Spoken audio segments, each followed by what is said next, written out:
bonsoir. Il n'y aura pas de bonsoir, parce qu'on prend l'émission un peu en cours, parce qu'il y a eu ce problème de la route du littoral. Bonsoir Jessica. Bonsoir Jasmine. Oui, gros problème sur le littoral, gros problème sur la route des Tamarins. Enfin bref, c'était une véritable catastrophe aujourd'hui sur les routes de la Réunion. Et à Étang-Salé. Et à Étang-Salé, à Saint-Leu, le gasoil sur la route. Enfin bref, j'ai risqué ma vie pour venir vous voir ce soir. Merci, ça me touche beaucoup d'ailleurs. Je te crois pas. Je te crois pas. Non, parce que je pensais à autre chose, mais je vais dire dans un instant. Rémi et bonsoir. Patricia Baudret et l'hypnotiseur. Debré, le prénom de monsieur Debré tout de suite. C'est déjà fait. Debré Fabien. Voilà. On va juste commencer, on va vous parler de choses qui sont de la vie de tous les jours. La Bretagne, c'est une partie de la Réunion. C'est partout, d'ailleurs, à La Réunion. C'est aussi dans les produits vendus. On voulait juste faire un focus, et c'est dans La Réunion comment il est.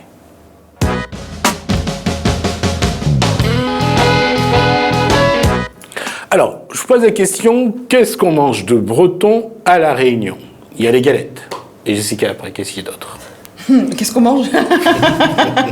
Qu'est-ce qu'on mange? Les palais bretons. Oui, après après, je connais que la boisson, en fait. Les crêpes. Les crêpes, éventuellement. Après. Le Bryce Cola, le cidre. Oui. Et attention, hein, l'abus d'alcool est déconseillé pour la santé, les petits enfants. Alors, Rémi et Patricia, la question c'est, aujourd'hui, est-ce que la Bretagne est vraiment présente dans l'alimentation réunionnaise?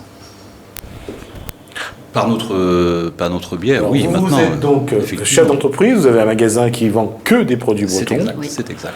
Alors, quelle est votre clientèle qui vient acheter des produits bretons? Tout le monde, en fait. Hein. Les Bretons, bien sûr, parce qu'ils se sont donné le mot depuis qu'on s'est installé à Saint-Denis. Mais l'ensemble des Réunionnais aiment beaucoup les produits bretons parce que c'est du pur beurre, c'est artisanal. Quels sont les produits phares, en fait, chez vous, qui sortent vraiment régulièrement? Et j'ai juste la question là, et je vais vraiment vous embêter. Le rougail saucisse breton, est-ce que ça vous en vient? On en mange, nous. On en mange, au cidre. Revenir à la question de Jessica, qu'est-ce que les gens viennent acheter vraiment dans le magasin? Principalement la biscuiterie. Après, tout ce qui est boisson, les bières bretonnes, le cidre, le chouchen. Le quoi? Le chouchen. Tu connais pas le chouchen? Et deux choses que tu apprends en 2 jours. Le café coiffé, tu ne connaissais pas hier, et là le chouchen. Et c'est un chouchi? À goûter alors. Et ce chouchu. Et on va dire en 3e position, tout ce qui est produit de la mer. Face à l'Atlantique, les ports de pêche, les sardines, les rillettes de thon, de crabe, de bulot. Tout ça sous forme de conserve. C'est exact, c'est exact. On fait, en fin de compte, on travaille que sur du... et la soupe aussi. Pas de chaîne de froid, mais que du sec. Et la soupe. De la soupe bretonne? Oui, soupe de crustacés, soupe de poisson. C'est quoi? C'est comment la soupe bretonne? C'est quoi? Ça a beaucoup de caractère. Ça a beaucoup de caractère. Elles sont très épaisses. Soupe de crabe, soupe d'étrie, soupe de moule, soupe de sardine, soupe de poisson. Oui, ça part. C'est du bonheur. On y rajoute la rouille, les croûtons, un peu de crème fraîche. Bon, alors le temps qu'on va discuter, que je passe à notre invité qui est là également, je vais vous laisser goûter un petit peu ce qu'il y a sur le plateau. Enfin, je te laisse goûter ce qu'il y a sur le plateau. Non. Regarde-moi, est-ce que tu m'as regardé? Est-ce que tu penses, imaginer peut-être que tu vas essayer de goûter? Non, par contre, tu peux essayer de m'hypnotiser pour que je puisse te laisser goûter. Ah, d'accord. Et on verra si t'es doué. Alors, Fabien Debré est hypnothérapeute, j'allais dire hypnotiseur thérapeute tout à l'heure, hypnothérapeute. Alors, je l'ai invité pour parler de l'hypnose thérapeutique. C'est-à-dire qu'aujourd'hui, l'hypnose est beaucoup utilisée un peu plus... Enfin, on essaye de remplacer l'hypnose, de remplacer l'anesthésie par l'hypnose pour les opérations. Ça se fait maintenant depuis pas mal d'années. Aujourd'hui, ça semble se développer un peu plus. Oui, tout à fait. On voit que même à La Réunion, il commence à y avoir des opérations par l'hypnose. Et ça se fait depuis beaucoup d'années en Belgique. Et en France, on commence petit à petit, parce que comme on est dans le pays de Pasteur, c'est un peu... Pas seulement le pays Pasteur. La Belgique, souvent, en général, c'est eux qui sont avant-gardistes sur la fasciathérapie, sur pas mal de médecines parallèles qu'à l'époque, la médecine n'acceptait pas et qu'au fur et à mesure, depuis 10 ans, on se rend compte que même l'ostéopathie, elle rentre un petit peu dans les mœurs. Même beaucoup de Français vont passer leur diplôme de vétérinaire en Belgique, par exemple. aussi. J'ai plus l'impression que c'est en France qu'on est en retard que les autres en avance, en fait. C'est une question d'éthique ou c'est une question de mentalité? Je pense que c'est la mentalité qui est française. Parce que l'hypnose n'est pas remboursée par la sécurité sociale? Non, on n'est pas remboursé encore. Oui, c'est la question. Ouais. Il y a quelques mutuelles qui prennent, mais pas à la hauteur d'une séance ou deux par an. Il faut qu'il soit médecin du sport, je crois. Il faut savoir qu'il y a une quinzaine ou une vingtaine d'années, c'était des charlatans, les ostéopathes en France. C'était... On va faire un petit jeu. Sur l'hypnose. Donc toi, t'es en forme aujourd'hui. Non. J'ai jusqu'à 21h ce soir, donc c'est pas... Ça va tenir. Oui? Non? Un jeu? Allez. Voilà, sur quoi? Oui, on fixe des règles sur l'hypnose. C'est quoi chichi? Un jeu. Mais quel jeu tu veux faire? Moi, j'ai pas compris. On va savoir si Fabien Debré peut hypnotiser Jessica. Est-ce que tu peux m'hypnotiser? Oui. Enfin, essayer, du moins. Mais tu me mets pas à poil sur le plateau. Hein. Quoique, on pourrait avoir un peu plus de téléspectateurs. Ou un peu moins. Et surtout, un peu moins, je suis surtout, d'accord. j'aimerais surtout pas aller m'expliquer au CSA et surtout à des personnes qui me sont très chères. C'est ça. Non, ce qu'il faut savoir, c'est que j'ai pas appris l'hypnose classique comme Mesmer le fait à la télé, c'est que j'ai appris l'hypnose thérapeutique. Après, ce qu'il faut savoir, c'est quoi la différence entre les deux? Ce qu'il faut, à la base, c'est la même chose. Hein, c'est de l'hypnose classique. On apprenait ça. En fait, l'hypnose, ça remonte à la nuit des temps. Il faut savoir que l'hypnose classique, ça date de 1700, des années 1700, et que c'est Charcot qui, à la Salpêtrière, qui a commencé à faire les séances d'hypnose avec des gens qui étaient un peu... La Salpêtrière, c'est l'hôpital de Paris. Ouais, juste pour rappeler aussi que la maladie de Charcot est une des maladies aujourd'hui, on dit orpheline. Même si elle est orpheline, on a du mal à le soigner. C'est quoi comme symptôme? Tout ce qui touche donc tout ce qui est... Non, pas la maladie de Sarkozy. La régie qui nous parle de la maladie de Sarkozy. Non, c'est pas encore dans les annales, mais... Généralement, c'est neurodégénératif, c'est-à-dire que ça touche aussi bien tout ce qui concerne la moelle épinière et qui est sang. Je ne vais pas dire de bêtises, mais ça touche aussi tout ce qui est neuromusculaire. Donc, et c'est vrai qu'il y a une dégénérescence de ces muscles-là. Et c'est vrai qu'en essayant d'utiliser... on l'a vu dans un film, mais là, je vais avoir du mal à m'en souvenir, mais on voit l'hypothèse de travailler sur différents éléments, et l'hypnose, effectivement, a été à un moment donné utilisée. Ouais. Et ce qu'il faut savoir, c'est que ici, je vous ai ramené des livres, c'est de l'hypnose dite associante. Alors, hypnothérapie, guérir vos blessures intérieures. Bon, je suppose qu'elle veut s'arrêter de fumer? Bien sûr. Non, j'ai pas dit que je voulais, j'ai dit que je fume, mais j'aimerais bien éventuellement qu'on fasse arrêter de fumer. Mais parce que j'ai envie réellement de passer le pas. Après, comme vous disiez tout à l'heure, si la personne ne veut pas, ça ne marche pas. Ça ne marche pas. Par exemple, si on fait de l'hypnose classique, vous avez dit que vous voulez vous mettre toute nue. Si vous voulez vraiment Non, j'ai pas dit que je voulais me mettre toute nue. Que les choses soient claires, jeune homme. Reprenons. Non. Ah ouais, je sais pas. Je sais que... je vais changer de sujet parce que du coup, je vous sens monter en chauffe là. Ce ne sera pas possible en fait. Et même la régie, je pense. Non, mais je vois l'hypnose, par exemple, ça ne marche pas sur tout le monde. Mais je sais que j'ai fait un essai. Maintenant, ils intègrent l'hypnose à l'hôpital, comme tu disais tout à l'heure, et même pour endormir les malades, que souvent, ils ne supportent pas l'anesthésie générale, ou à forte dose, ou à plus de 3 opérations dans l'année. C'est très compliqué au niveau médical. Donc, l'hypnose rentre maintenant à l'hôpital et en bloc pour se faire hypnotiser. Moi, je sais que j'ai essayé, la régie, calmez-vous, j'ai essayé de me faire hypnotiser en fait pour me faire endormir et ça n'a pas marché, parce qu'il y a des séances d'essai quand même, on n'essaie pas juste une demi-heure avant. Et pourquoi ça n'a pas marché? Apparemment, ça fait, il a envie. C'est le thérapeute. Après, ce qu'il faut savoir... Il est mauvais. Normalement, on dénigre pas ses collègues en fait. Je sais pas. Je sais pas. Mais ce qui se passe, c'est que, je voulais en revenir là, c'est qu'il y a les hypnoses dissociantes, c'est-à-dire qu'il y a 3 familles, l'hypnose classique qui est très ancienne, l'hypnose ericksonienne qui est la plus connue, et il y a la nouvelle hypnose. Et ça, c'est les 3 hypnoses dissociantes. Alors, juste pour dire qu'une ericksonienne, pour ceux qui font de la programmation neurolinguistique, c'est surtout de la visualisation. Et pour répondre à la question de la régie, est-ce qu'on peut soigner les phobies? Oui, l'hypnose pour les phobies, les traumas, les névroses sont aussi aujourd'hui utilisées. Tout à fait. Ce qui est bien, c'est que, par exemple, en hypnose dissociante, pour une phobie, il faut apprendre une technique vraiment très difficile, alors que avec cette hypnose-là, l'hypnose d'humaniste, en une séance, en 1 heure et demie, la phobie a complètement disparu.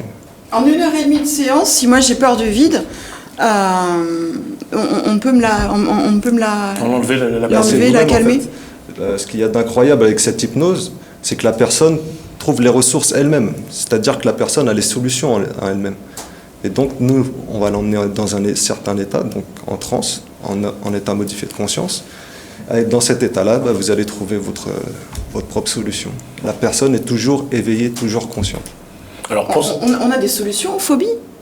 C'est une peur. On n'a pas de solution à la peur. Juste pour répondre à ça, si pour ceux qui ont étudié un petit peu la psychanalyse de Freud, il faut savoir que par rapport à ce qu'il vient de dire Fabien Debré, c'est que tout part d'un désir. Là, on parle d'une peur. Oui, mais Freud est un peu au perché aussi.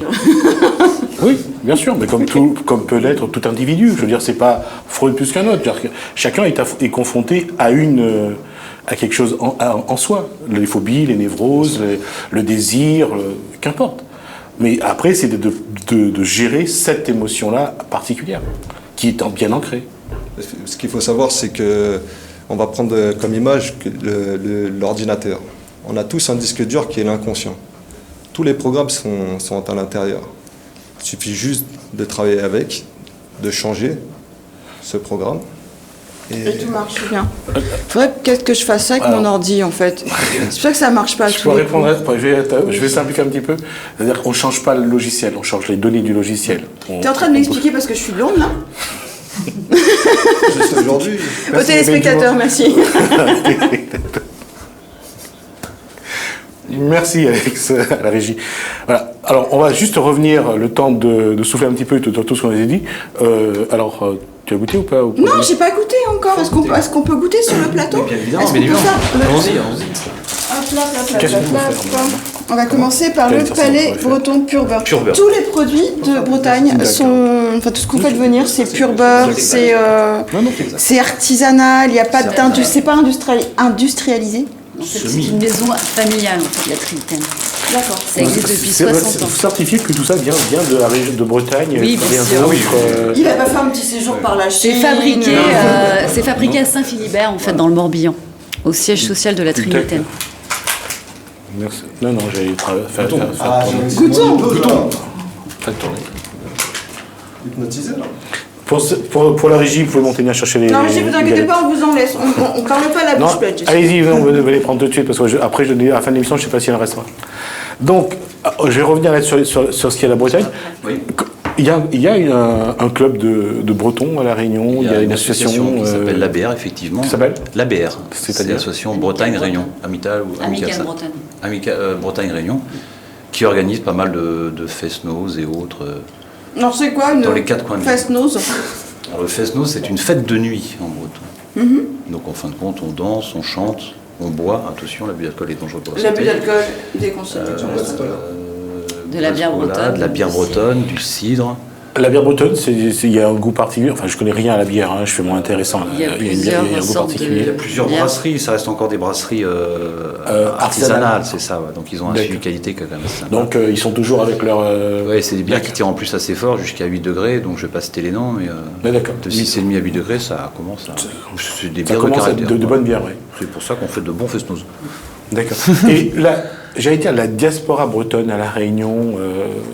on voit est-ce qu'un jour on verra les fêtes, on voit la fête chinoise, on voit le nouvel an tamoul, est-ce qu'il y aura à un moment donné, les Bretons vont marquer ils le font déjà par intermédiaire, excusez-moi, par intermédiaire de tout ce qui est fest-noz avec cette association. Ils le font à Saint-Paul, je crois, c'est une fois par an. Sur le front de mer, sur la jetée, exact. Octobre. À Saint-Pierre, ils communiquent beaucoup sur leur site internet, avec tous les événements à venir. Il y a toujours un groupe breton d'ailleurs qui vient, je crois que l'année dernière, ils étaient de Lorient, une quarantaine, je crois, à venir sur la Réunion. Ils avaient fait un bagad. Un beau bagad. Et ils ont jumelé avec un groupe réunionnais d'ailleurs qui est très très sympathique, je ne sais plus comment il s'appelle. De musique? J'ai plus le nom en tête. Oui, un groupe de musique et en fait... Pas du tout, c'est Baloya. Gramoun, Cello, je suis pas sûre. Mais je suis pas sûre. Ça fait un cabar breton, ça. C'est un cabar breton et c'était juste formidable. Il mélange les deux sons, rayonnais et le seul breton. que je Évidemment, on s'est rendu compte que ça se ressemblait vachement. Ça c'était vachement accrochant les deux. Le seul que je connais, c'est celui de Saint-Usaine, dans la Renaissance, donc qui s'appelle le groupe Renaissance. Breton. Ouais, c'est du breton. Ah oui, non, mais là c'était un groupe breton qui arrivait de Bretagne, si tu veux. Ils étaient une quarantaine à peu près, et avec un groupe de Maloya réunionnais. Et ils ont mutualisé en fait. D'accord. Et c'était très très bien, même magnifique. Avant que je revienne à l'hypnose, je vais vous demander, est-ce qu'il y a dans les prochains jours ou les prochaines semaines une fête particulière? Est-ce qu'il y aura un produit particulier qu'on pourra trouver chez vous de la Bretagne, pour ceux qui s'intéressent vraiment aux produits bretons? Il n'y a pas de... Il y a des produits de saison. On va dire qu'il n'y a pas de produits de saison. C'est des produits, on va dire des produits à l'année, quoi. Mais même sur la soupe d'étrigue et tout.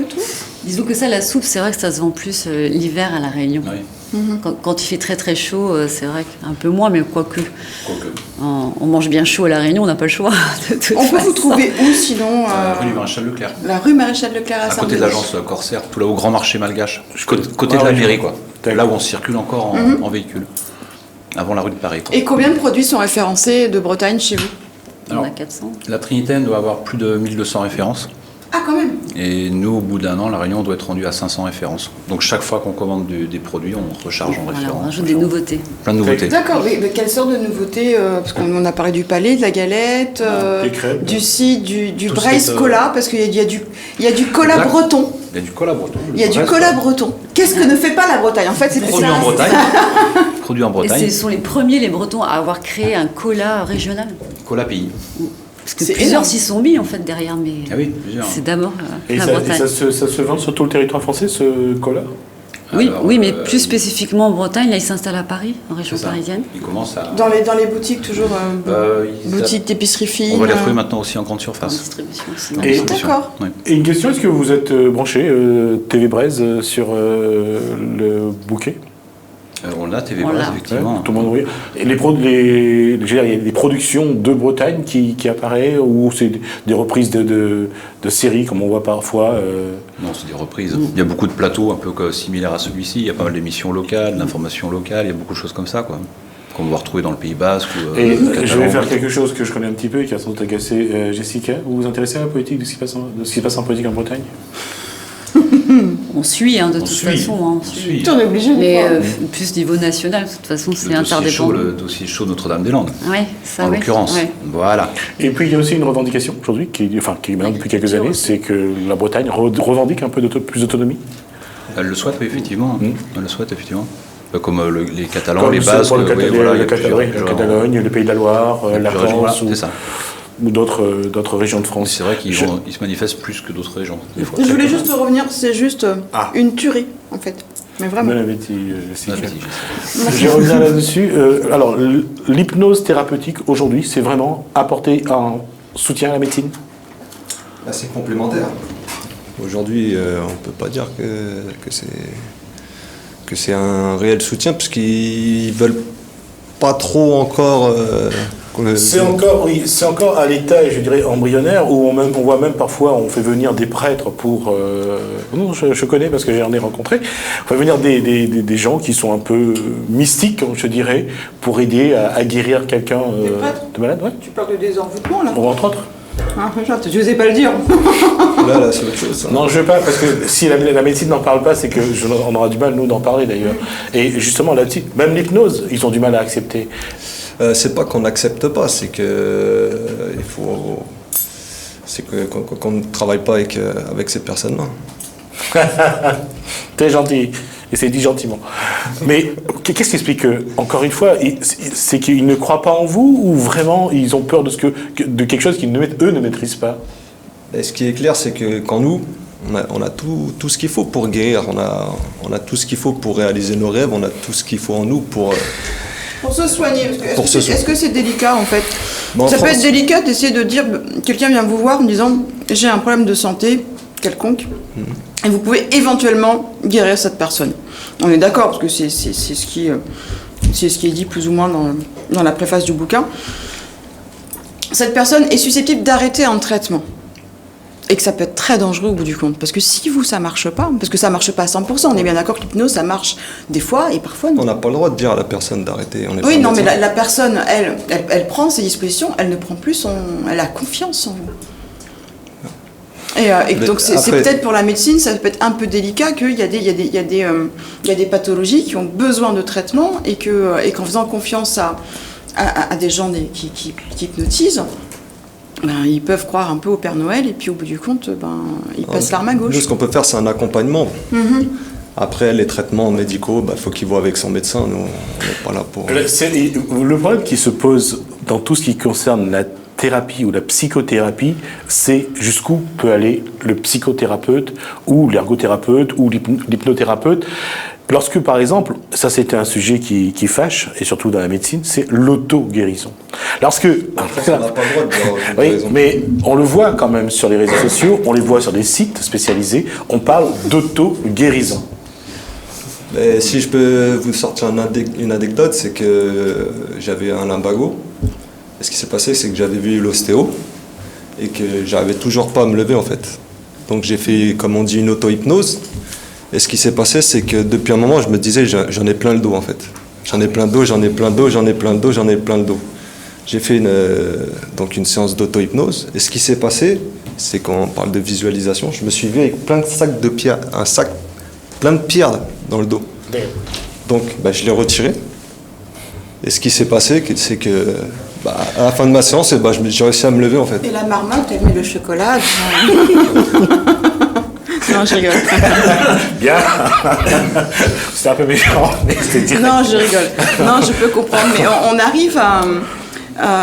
on arrive à s'auto-hypnotiser. Bien sûr, tous les jours. Par exemple, si tous les jours... je sais.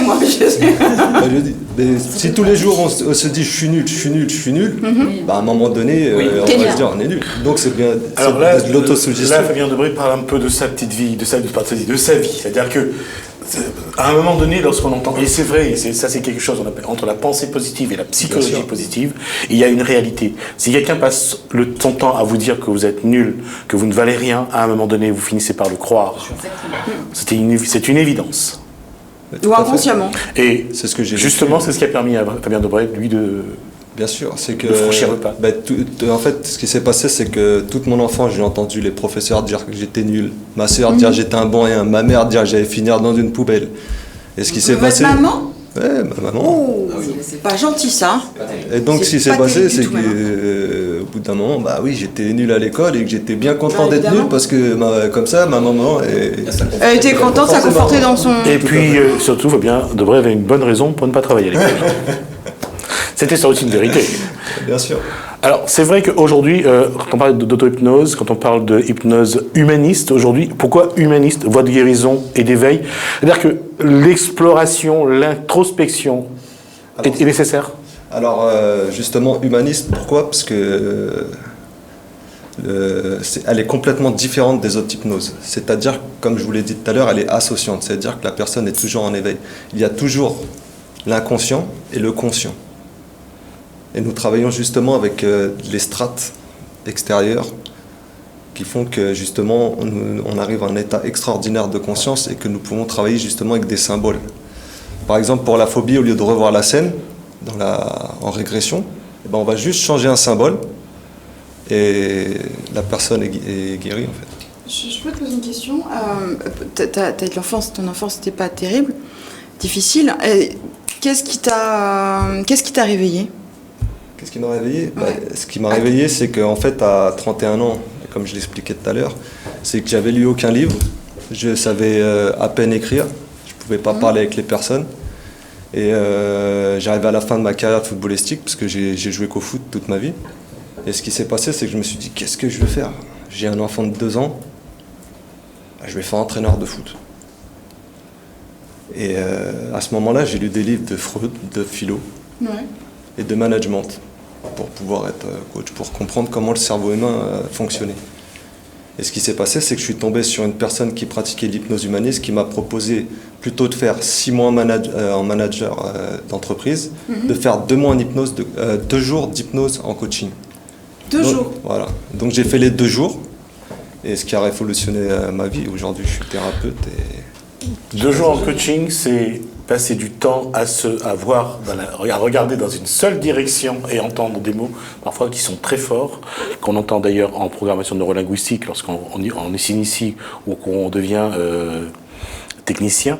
Et je reviens sur le coaching. Juste un petit Jacques Marin, le journaliste, qui nous dit que des guérisseurs et barreurs de feu vont être tolérés dans les établissements hospitaliers. Bientôt. Des barreurs de feu. Oui. Qu'est-ce qu'un barreur de feu? Je ne pourrais pas répondre. Ah, d'accord. Je pense que c'est un rebouteux, c'est ceux qui retirent le feu. Oui, qui stockent tout ce qui nous dérange, voilà. On va dire ce qu'on avait à l'ancienne, les rebouteux, ceux qui nous bricolaient comme ça, juste avec les Ils vont commencer à être tolérés dans les lieux hospitaliers. Le créole disait toujours, quelqu'un sait faire des passes. Des passes. Oui, c'est ça. Des passes. D'accord, on fait des passes. On allait voir le vieux monsieur du coin ou la vieille dame du coin qui nous a enlevé soit un coup de soleil, soit une entorse. Oui, à l'ancienne. Frotter la queue d'artichaut, des trucs comme ça. Entre autres. Voilà. Frotter la queue d'artichaut. Ah oui, frotter là, t'as plus de boutons, enfin des trucs pas possibles. Technique de grandeur. On va essayer de finir, il nous reste 3 minutes, on va essayer de finir ensemble et de partager le temps. Alors, je vais terminer là-dessus, parce que je terminerai sur une note un peu plus salée, puisqu'on parle de palais. La question, c'est un stage, quand et pendant combien de temps? Alors, pour la formation certifiante, il faut 20 jours, donc ce qui est très rapide. Tous les ans, nous organisons une formation à La Réunion pour former des thérapeutes, parce qu'on est en manque effectif. C'est un métier d'avenir, c'est ça. Non, c'est quand elle a dit en manque, tu as regardé, elle a dit définitif. C'est pour ça qu'il a rajouté. C'est juste ça. Tu as compris, sois pas hypocrite. Je reviens à ma question, combien et où? Alors, une formation, c'est 3 000 €.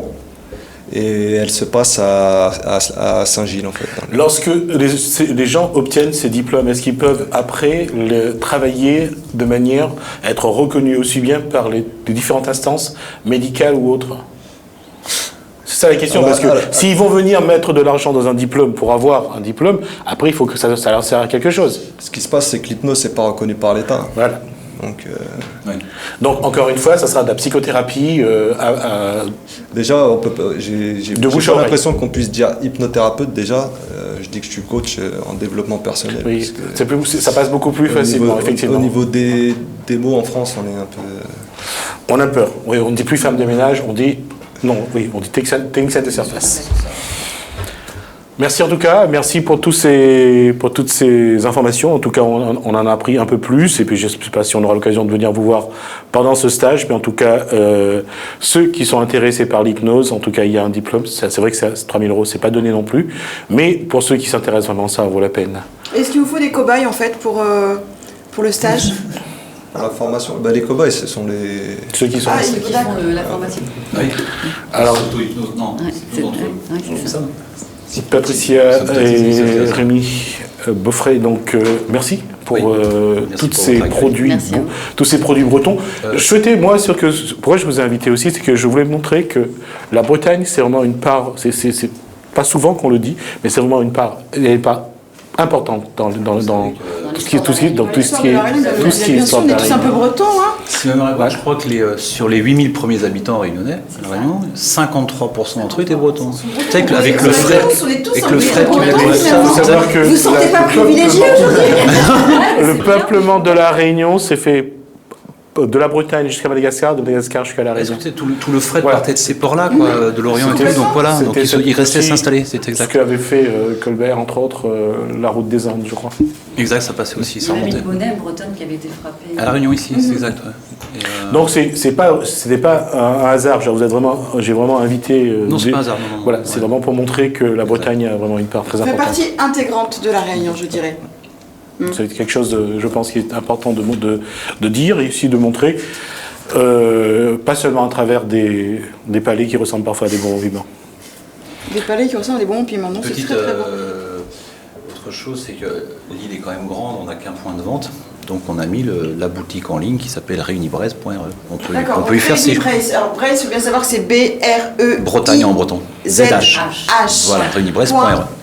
Voilà, alors, sur lequel on peut faire. C'est pas une promesse, mais c'est un engagement. Tout ce qui est corse, occitan, alsacien, seront également invités pour présenter aussi la place qu'ils ont sur cette île également. Toutes les régions, bien sûr. Et toutes les régions que... Donc on peut vous retrouver où sinon en boutique, en physique? C'est à 4 rue du Maréchal Leclerc, à côté de l'agence Corsair. À côté de l'agence Corsair. Tout en. Voilà. D'accord. J'espère que vous n'aurez pas besoin de vous faire hypnotiser pour aller acheter des produits bretons. Non, moi je vais y aller. Je veux de la suppositorie. Ah ouais. Et le Queen Amman. D'accord. Et nous, on va revenir à Jacques Marin qui nous a envoyé un élément, j'allais l'oublier, et merci à la régie.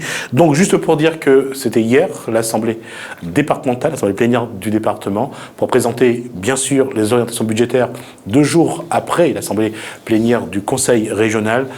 Jacques Marin nous donne les grandes lignes de cette Assemblée.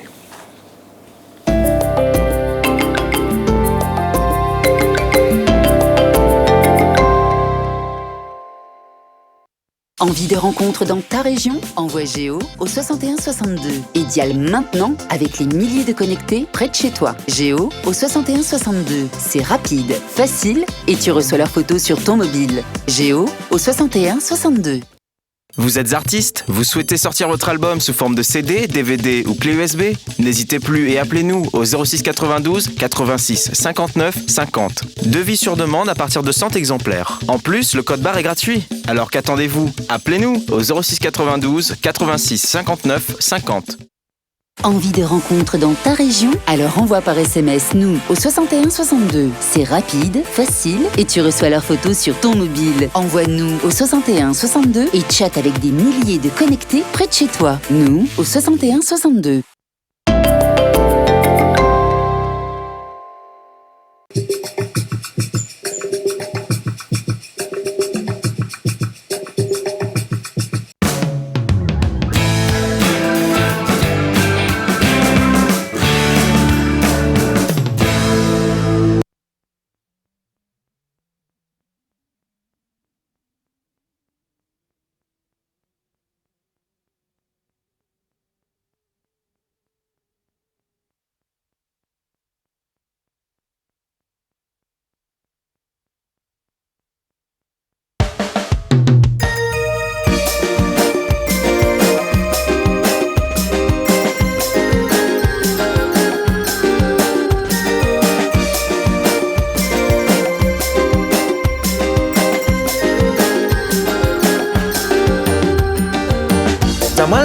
m'y dors pas. Jamais m'a décidé baisse les bras. Ma montant, tout ça là. Tu que pas rien cool là. Mais seulement malgré média ou pas. Ou crois média ou n'a quoi. Et tout le temps, on croit ça des blabla. Et la média ou m'y pas. Si seulement, ma chérie douce, où t'es quoi ça m'y dira. Les sentiments, les plus que doux, échappe à moi m'y pas. Si seulement, ma chérie douce, où t'es quoi ça m'y dira.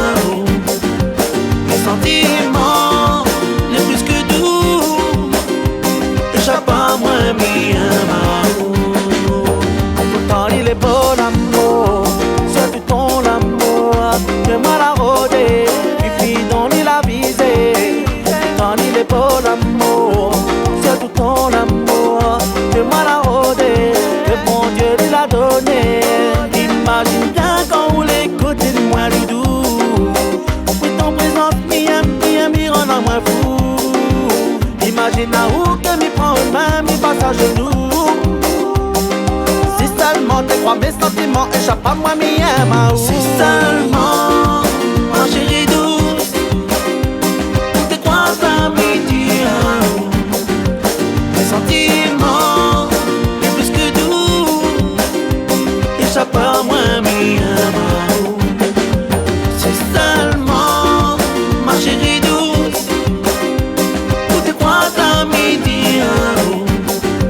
les sentiments, les plus que doux, échappent à moi.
L'assemblée plénière du conseil départemental, qui s'est tenue ce mercredi 24 février, était consacrée aux orientations budgétaires de la collectivité. Les priorités arrêtées par la collectivité s'appuient sur 3 piliers, à savoir l'épanouissement humain, le développement territorial et l'intelligence institutionnelle. Nous sommes des collectivités qui avons décidé de mettre en commun, à chaque fois qu'il est possible, la gestion des politiques publiques.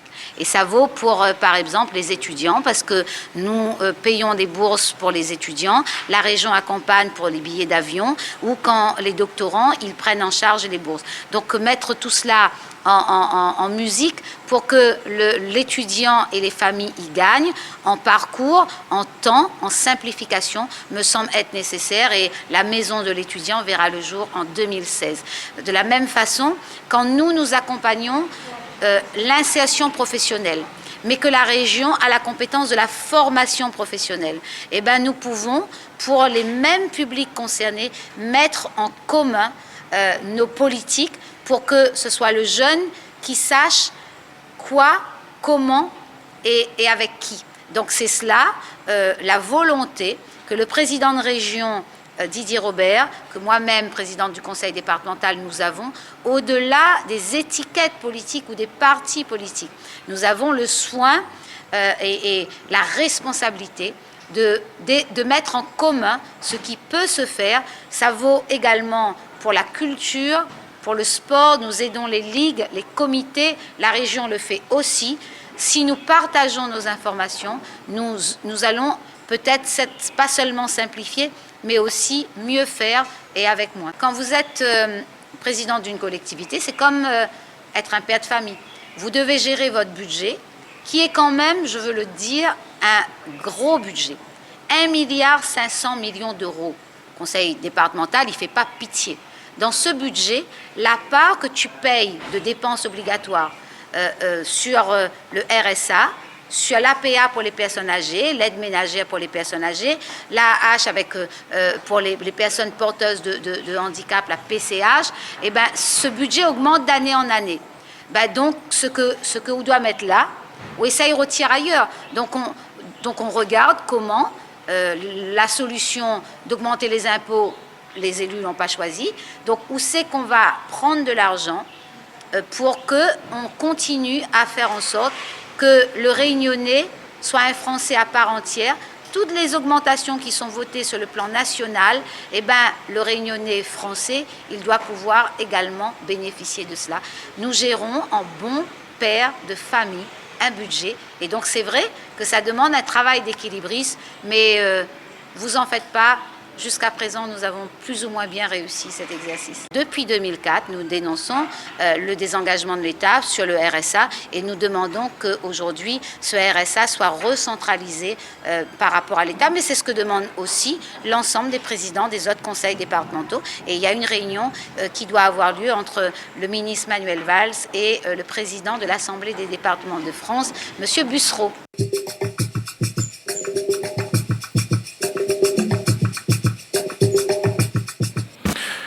J'espère que vous avez apprécié la première partie, les palais. Le cidre, ce sera tout à l'heure pour la régie qui nous dira, et Jessica qui nous dira un petit peu si c'était bon. Si c'était bon. On va passer à quelque chose qui est beaucoup plus... On va être un peu plus posé, on va parler d'emploi, et on va en parler avec quelqu'un qui peut-être va nous donner une autre définition de cet emploi, une autre façon de rencontrer et de trouver l'emploi. Anne-Laure Rayette, bonsoir. Bonsoir. Alors... Le site déjà, quand j'ai découvert, alors comment ça s'appelle déjà ? Alors mon site s'appelle beamjobs.com. Beam comme be ambitious, B-E-A-M. Et l'objectif de votre site, c'est ? L'objectif, c'est de faire se rencontrer des candidats et des recruteurs pour trouver finalement... Job dating ? Ouais, un job dating, mais plus comme un site de rencontre. L'idée, c'est de travailler sur les profils de compétences des candidats. Site de rencontre, alors il faut en dire un petit peu plus. Oui, parce qu'aujourd'hui, les modèles qu'il y a dans la recherche d'emploi, c'est un CV qu'on envoie parce qu'on a trouvé une offre qui nous intéresse. Et ça demande du coup au candidat de regarder toutes les offres qui passent pour envoyer un CV. Là, l'intérêt du site, c'est qu'on crée son profil, on définit toutes ses compétences, toutes celles qu'on a pu acquérir, que ce soit dans un job, dans une formation ou notre activité. Et du coup, on a un profil. Et comme sur un site de rencontre, on peut rencontrer des offres et des recruteurs en face qui nous correspondent en fait. Votre objectif est finalement d'aller un petit peu plus loin que ce qu'ils fait maintenant, c'est-à-dire que de créer une ambiance.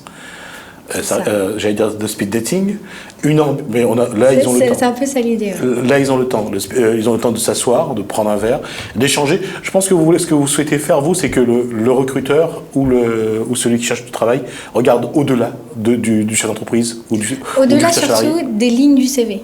Est-ce que les chefs d'entreprise ont le temps de faire ça au jour d'aujourd'hui? Parce qu'il y a toujours une question de timing partout. Tout à fait. Est-ce qu'ils ont le temps de s'arrêter, se poser pour éventuellement rencontrer des candidats?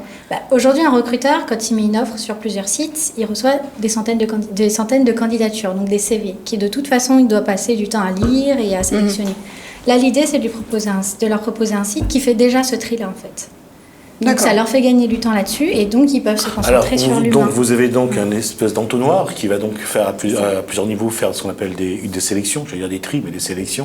Je dis pas tri parce que là, ils sont en grève à la poste. Non, c'est terminé. Non, c'est fini depuis ce soir. Ah, d'accord. Le tri, c'est un terme technique qu'on utilise en algorithmique, la question, c'est finalement à l'arrivée, même si c'est pas ce que vous voulez qu'on retienne, c'est un peu d'intérim que vous mettez en place. Un peu de, j'allais dire, pas d'intérim, mais vous êtes un petit peu le recruteur vous-même, quoi. C'est ça. En fait, on est coach digital en recrutement. Coach digital en recrutement. Alors, à votre avis, sur quel mot je vais vous poser la question? Digital.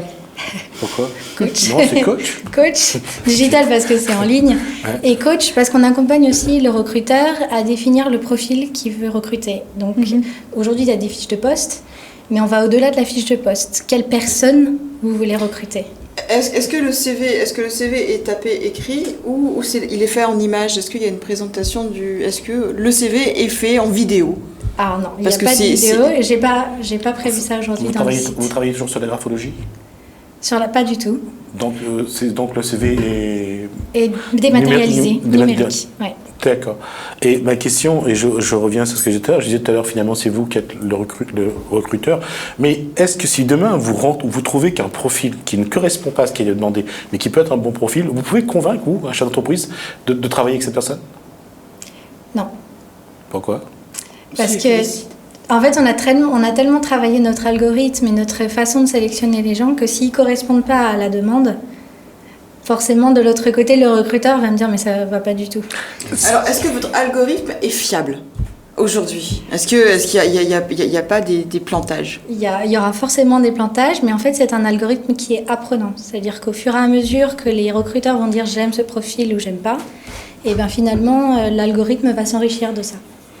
Alors, il y a ceux qui utilisent la morphopsychologie, il y a ceux qui utilisent la graphologie, il y a ceux qui vont utiliser d'autres codes pour tout ce qui est le langage gestuel, ce qu'on appelle le non-verbal. Des questionnaires de personnalité. Oui, il y a aussi ça. C'est ce que vous appelez tout à l'heure, c'est donc de franchir des paliers.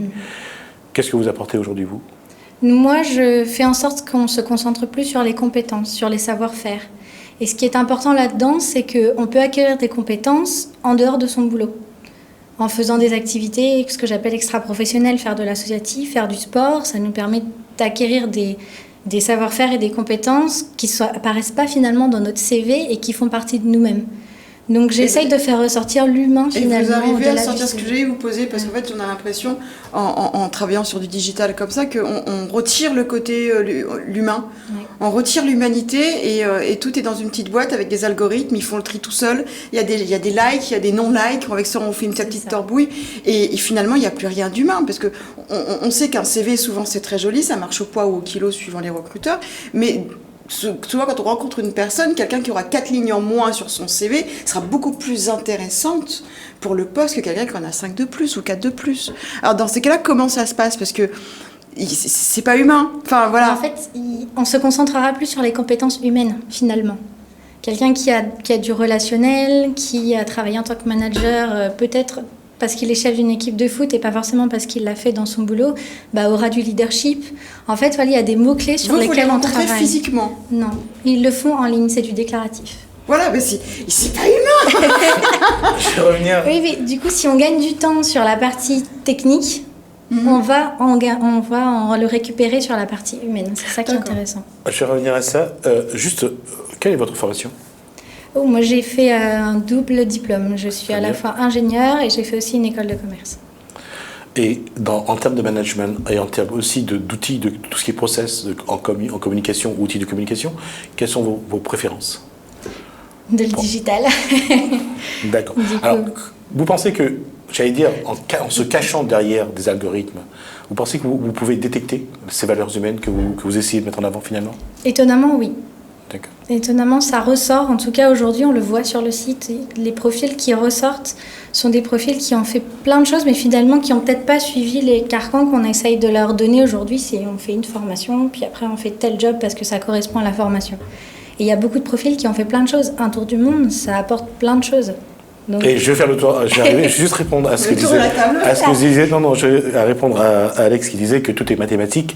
Effectivement, si on regarde que le système binaire est toujours 1 ou 0 et que la plupart des outils de process en communication, comme par exemple la programmation neurolinguistique, a été conçu par un linguiste et un mathématicien, effectivement, on parle là-dessus.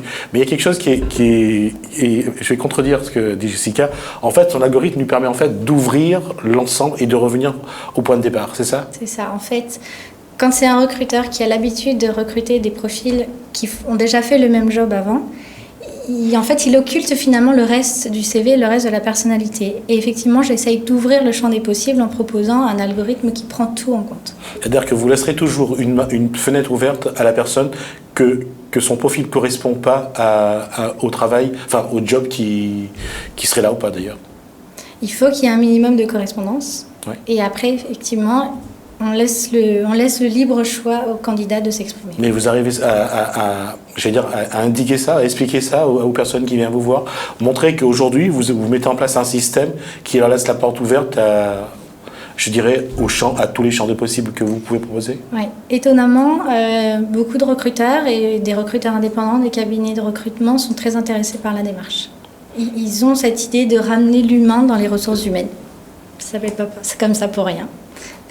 C'était quand même très subtil de partir de l'ingénierie pour aller jusqu'au marketing. Tout à fait.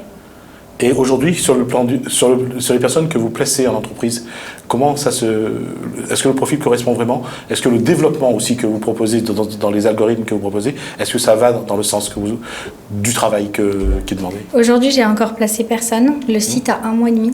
Ouais. Ah, c'est tout jeune. Oui, on commence à avoir c'est un vrai challenge que vous lancez là alors? Oui, tout à fait. D'accord. En tout cas, je sais que les premiers recruteurs qui ont inscrit leur offre sur le site me font confiance sur cette partie-là. Et vous frapper à la porte de la NPE ou pas? Oui. J'espère les rencontrer bientôt, oui. Le Pôle emploi, on est d'accord? Oui, Pôle emploi, oui, j'ai je suis vraiment vieux, je suis juste désolé. Et là, je fais ANPE, quoi qu'est-ce ANPE. Ok, non, c'est le Pôle emploi, non mais d'accord. Mais c'est pas grave, mais même les téléspectateurs, ils comprendront, t'inquiète, pas de souci. C'est gentil à toi. Oui. L'objectif à terme, il nous reste 2 minutes. Ma dernière question, c'est quel est votre objectif final, finalement? Qu'est-ce que vous avez envie de faire après? Après, déjà rendre les gens heureux aujourd'hui. Idéalement, faire en sorte que le maximum d'entreprises comprennent la démarche et voient au-delà des lignes de CV. Et puis, toucher la France entière, voir les pays francophones, ce serait idéal. Vous voulez vraiment vulgariser le process ou le système que vous avez mis en place? C'est ça? Il faut toucher le maximum de monde. D'abord parce que mon algorithme apprend des choses positives qui se passent sur le site. Et aussi parce que de plus en plus de gens, de toute façon, ont besoin d'être heureux dans leur travail. Et c'est vrai qu'aujourd'hui, quand on leur impose un travail parce qu'ils ont une formation ou un parcours, en tout cas, qui leur ouvre que ces portes-là, c'est vraiment dommage. Donc pour ceux qui regardent, juste pour vous dire qu'il y a déjà des droits d'auteur sur ce process, c'est pas la peine d'essayer de le copier. Je ne me trompe pas? En tout cas, il y a un modèle qui existe. D'accord, en tout cas. C'est BeamJobs. Est-ce qu'il y a un algorithme de l'amour? Ça, c'est un garçon de 15 ans qui est à la régie qui pose la question. Eh bien, écoutez, il y en a qui essayent avec des sites des applications comme Tinder et d'autres. Si ça existait vraiment, je pense qu'on le saurait tous. Ça va, la régie? Elle a répondu? Merci. Je vais être célibataire encore longtemps, moi.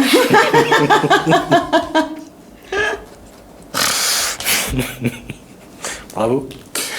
Merci Anne-Laure Payette, en tout cas, bravo pour cette initiative et on est content de l'avoir aujourd'hui dit à la presse, à la réunion. En tout cas, félicitations parce que partir de l'ingénierie qui est très cadrée pour aller au marketing, qui est vraiment un système de communication très pointu. Bravo. Qui invente un algorithme et qui est en plus toute jeune. Donc c'est félicitations 2 fois. Merci. Donc pour répondre aussi à la régie, elle se mariera lorsqu'elle trouvera l'algorithme en question. Voilà, merci en tout cas Anne-Laure Payette, en tout cas c'est vraiment bravo à vous, c'est quelque chose de magnifique. Merci beaucoup, merci de m'avoir invité. En tout cas, c'était avec plaisir. En tout cas, bravo à Jessica d'avoir fait la route depuis Saint-Pierre pour faire 45 minutes. Ça a été du sport. Vraiment, c'était du sport. 45 minutes d'émission, c'est juste pour vous dire à quel point elle vous aime et elle veut être là avec vous chaque soir. Donc, merci Jessica. C'est un plaisir, j'y suis. Merci. Au moins, il y a eu les palais, il y aurait au moins un bon prétexte, je dirais. Merci à vous. Juste une petite information. La semaine dernière, j'avais reçu dans Infopolitique le maire et conseiller départemental de Sainte-Suzanne, Maurice Gironcel, qui s'est exprimé sur la convocation dont la presse a fait état, c'est-à-dire devant le tribunal correctionnel. Ce soir, à l'issue de cette émission, Daniel Amelou s'est senti visé, donc il a demandé un droit de réponse. Donc je recevrai Daniel Amelou pendant 30 minutes ce soir, donc en droit de réponse à Maurice Gironcel. Ça sera dans Infopolitique, donc je vous retrouve tout à l'heure. À demain pour les autres.